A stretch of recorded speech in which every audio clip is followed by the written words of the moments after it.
qadrimni qilgan bir güzelim söygenim aziz ayolim söygimizga yurakdan qurbanlik berib söygen meni haqiqiy güzel ayolim söygimizga yurakdan qurbanlik berib söygen meni haqiqiy güzel ayolim.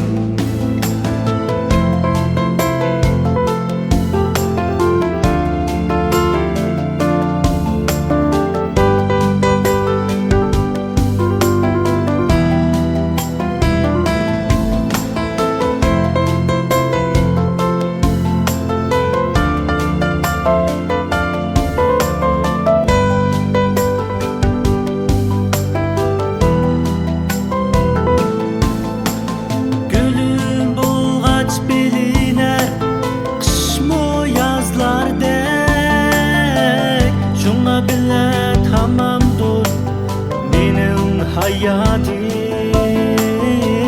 birbirimizga bulg'ach shuncha vafodor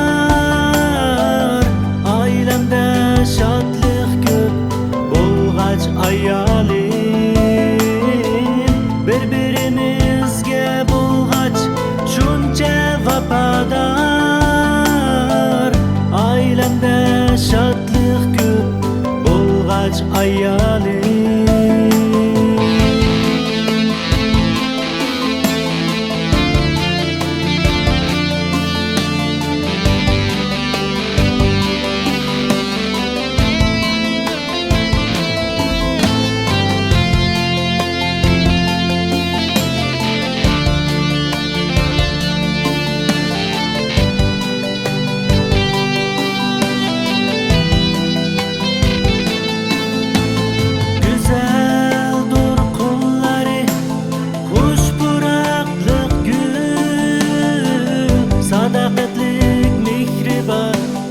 Aziz ayolim mehrlarga tashna bo'lgan ushbu ko'ngilni baxtlarga cho'mdirgan go'zal ayolim mehrlarga tashna bo'lgan